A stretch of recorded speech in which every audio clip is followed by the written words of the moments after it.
Hey, Nitro95 here, and I'm here to show you this grand challenge winning log or spellbait siege deck. It was first made by Bauhaus here, and it works both in the ladder and challenges. It just didn't really work for me since my card levels aren't really high enough with this deck. They're okay, but this deck is more of a challenge deck. Like here, my minions were getting zapped to death. Here, just things weren't really working. But I won, yep, a grand challenge. So it's definitely a viable deck. The first match I played with my usual ladder deck.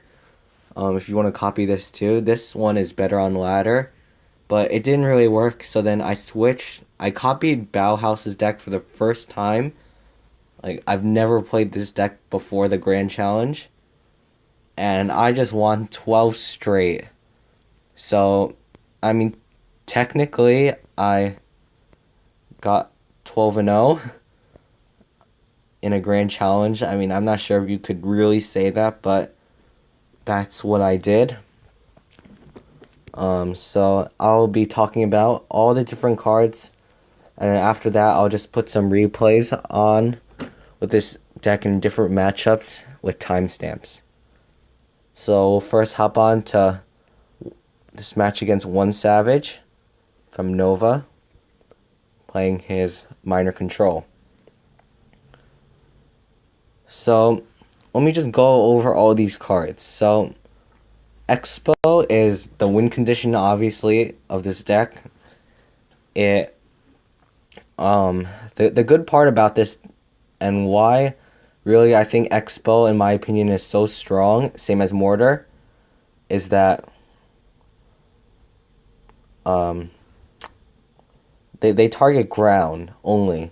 So the meta deck, the meta Golem deck with Baby Dragon, Mega Minion, regular Minion, Xbow just completely ignores it. Like, that's amazing, really. How the main defensive tools of that deck are just completely shut down. So, E-Ways, your support, used to reset charge, just an all-around good defensive tool. What else? Your Zap also as resetting, also to take out minion hordes, minions, etc. Or sometimes even to just buy your high DPS troops. Like half a second, and man, a minion horde half a second can do so much damage. Or even skeleton army. So it's good not to sleep on that half a second. Your elixir collector, don't be too aggressive with it. Be smart with it, just to build an elixir advantage. I say thanks because he puts himself in a bad rotation where he doesn't have his minor whenever he plays poison, and also I'm free to use my minion horde. So back to the deck. I think Skeleton Army, Goblin Gang, and what's the other one? Minion Horde are pretty self-explanatory. You just want to use them, interdependent to bait out spells and to punish your opponent hard when they misuse their spells. I don't know what I think he disconnects for a short time, but I pretty much got the win. It didn't really matter. So yeah, this was my 12th win grand challenge, if you wanted to know. So definitely solid deck. Oh yeah, I forgot the Ice Golem. Your Ice Golem, it's so good. Use defensively to distract, and use offensively with your Xbow to buy your counters time to counter their counters to your Xbow, if that makes sense. So, you just finished that. now I'll be talking about opening hand. So, I mean, this deck does not have very good, what are they called? I think Isopa coined it as, elixir staggering, pretty much cards that you place in the back and you don't get punished hard for placing them in the back. So, like Elixir Collector, it's an okay stagger card. It's just a little expensive, but it's good at banking elixir. Yeah. Their stagger cards are mainly used so that you don't leak elixir. So, Elixir Collector is okay, except you can sometimes get punished for it. Ice Golem is kind of mediocre. It doesn't bank much for 2 elixir and gets countered easily. Ewiz is a little too fast to really be that good. So really it's a competition of the worst. So your best stagger card will usually be your Elixir Collector. And yeah, that's your main tool for staggering elixir.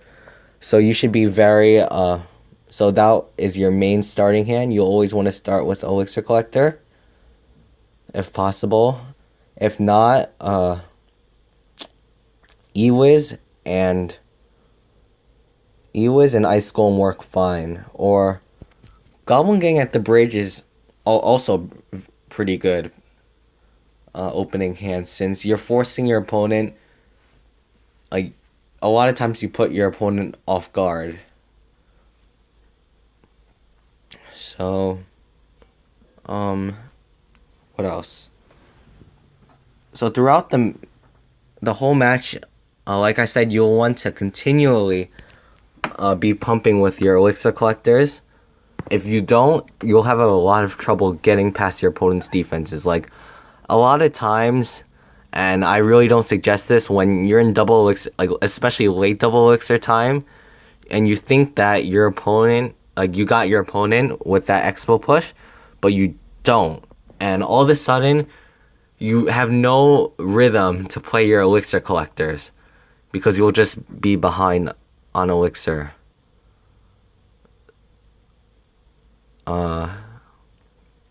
Yeah. But if you play your elixir collector smartly, you'll be fine. Another thing you always want to do is predict your opponent's counters. Like, even though it's less prominent in this deck to have to predict your opponent's counters, because it's more about baiting out your opponent's counters, but you still have to predict to some level. Like, back to Isopa, he phrased it very well. He said that whenever you're playing Siege, you always have to remember what you will need. You have to envision, imagine what cards you will need that will give you the victory. Like, for example, if they counter you with Bowler and Electro Wizard, in your mind, you have to have two things. So you need a couple of things actually. You need the elixir. So keep pumping. You need Minion Horde, and you need to bait out their spells. So after envisioning that, then that's where all the setup comes, and you have to set it up so that you'll have the elixir, you'll have the cycle to make that play.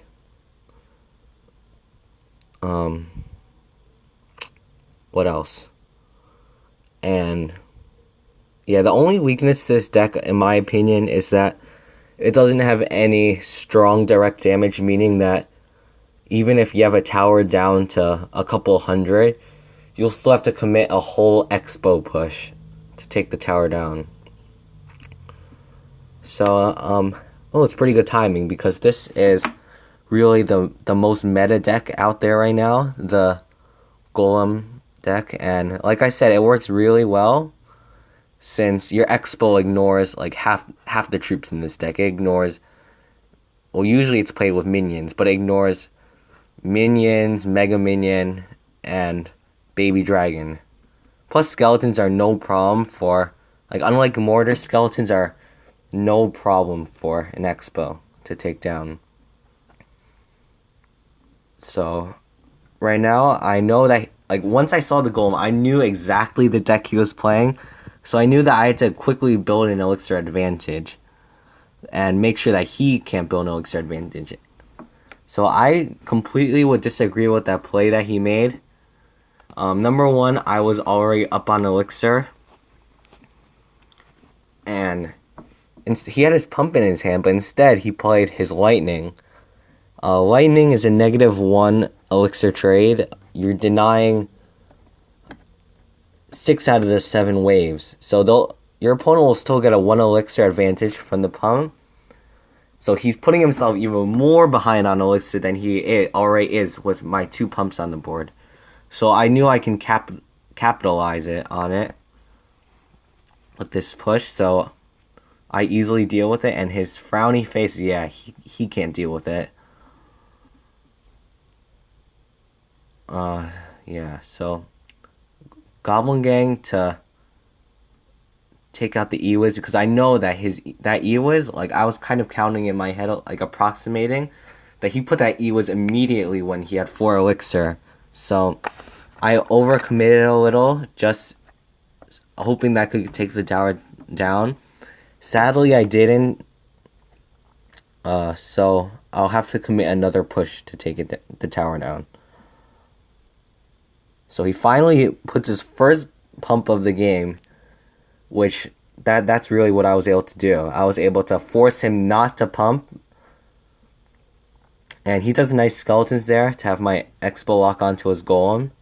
I can't do anything about that. I get a little chip with the Frost Nova, and he's coming at me with a full-on push. So again, with this deck, it doesn't have any good answer to minion hordes. So you can get away with kind of leaning on your minion horde to really do a lot of the work. He does a strange golem here, even though he doesn't have the elixir to support it. So I take that out in a timely manner. He lightnings pretty much nothing. Besides the Electro Wizard, there's really no lightning targets in this deck, because they're all swarm units. So he got a negative elixir trade from that, and because of that, I was able to seal the win. Here, let me see any other important meta decks that I want to show. I want another golem. I definitely want to show number 1, Lavahound, and then after that, Bait. And then after that, then I'll just stop talking and just play out the replays. So we've got this Mano Village. He's pretty good. When I battled him, he was at like 4,100. So definitely a pretty skilled player. So let's see how I really took care of this. The key is in the minion horde. You want to rely on your minion horde a good amount. You don't want to rely on it so much that if they put a spell on your minion horde, you're screwed. But you also want to use your minion horde because it deals such high DPS. So I see the balloon. I'm instantly thinking Lavahound. So I simply set up with Electro Wizard and then minion horde. It's an equal trade because the bomb takes out my minions. And for some reason he fireballs my elixir collector. That was a very random move. I think that he would have been a lot better off fireballing my Electro Wizard. But now, since he fireballed the elixir collector for a negative trade, I knew that he was behind on elixir plus the pump and my solid defense. So I knew that I could raid with my Xbow and he couldn't do anything about it. He just doesn't react at all. So I think he was hoping that he could maybe make a comeback. So he saves the elixir. and I pump up. Because I'm confident that I know that I can really take down his push easily. So once again, I just minion horde and Electro Wizard to clean up. This time he has Infernal Dragon, which is so easy to counter. I didn't even need that Goblin Gang, but I just added it anyway. Because I wanted the Spirit Goblins to mitigate as much damage as possible. Yeah, that Fireball was not great value. It was okay value. I'm not mistaking that, but he really needed to save his Fireball for my minion horde. So he pumps up, and I go for an aggressive Xbow. So right now, I have two options against these barbarians. I could either play passively and just let my Xbow die and reset, because most likely I would have already cycled back to another collector, or play aggressively with my minion horde. Now if I play aggressively with my minion horde, I could get a lot of reward, but also I could be punished by a Lavahound combo. So I decide to go for the minion horde, and because of that, I know that I can't let him build up a big push. So I want to play aggressively. He misses that Fireball, so he's definitely down on elixir. So I just keep on rushing. Like you saw for a brief second, you can rewind back. His finger was on the Lavahound. He was about to place the Lavahound, but I was able to play aggressively enough that he didn't have the time. So I deal with his push pretty effectively. And pretty much he gives up at this point. He knows he can't win, so I take the win. So the last one I want to show you before I stop the audio is this bait deck. It's a classic bait deck with the Princess and the Furnace. And Furnace is a little tricky with Xbow, since the Furnace might stall the Xbow.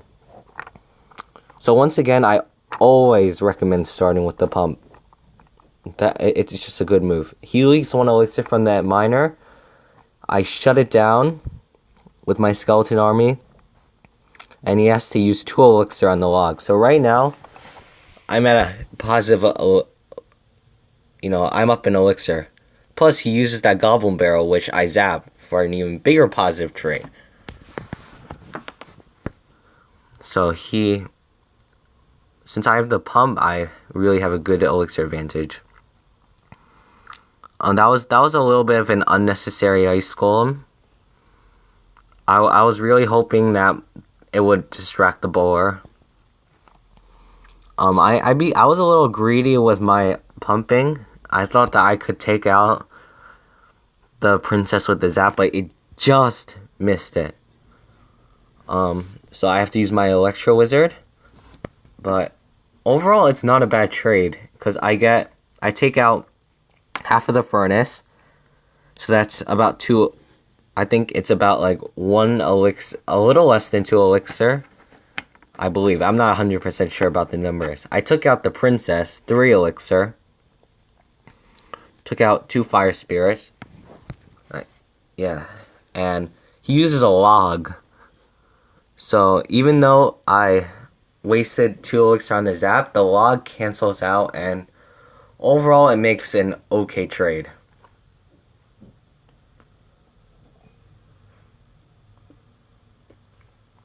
He goes for an aggressive minor minion horde. I defend it well. And so yeah, it's good.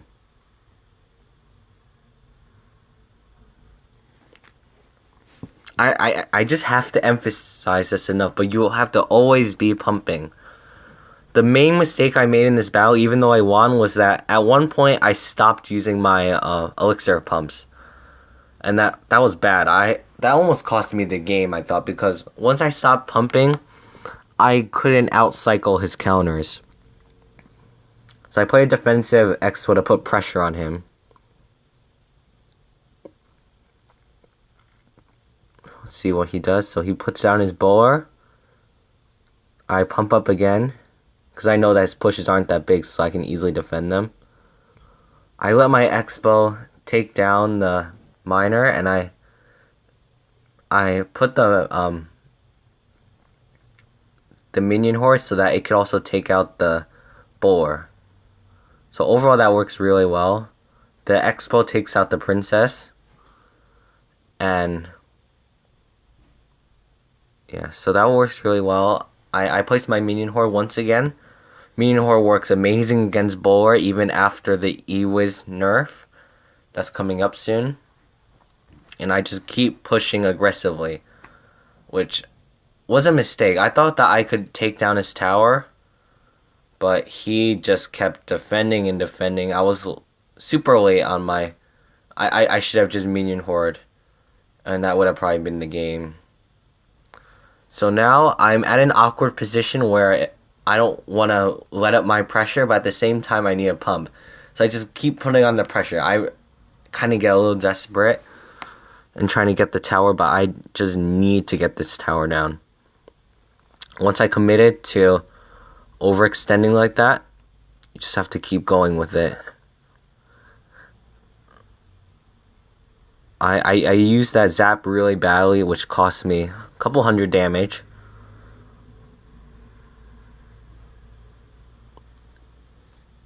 So right now I'm not doing too well. I can't get past this furnace because I just was too aggressive. I needed to play a little more passively. He counters my minion horde with this minion horde, and I just decide to let it go. I overcommitted that defense. I really should not have. But I think it worked out okay because I was able to bait out his log. Yeah. This is where the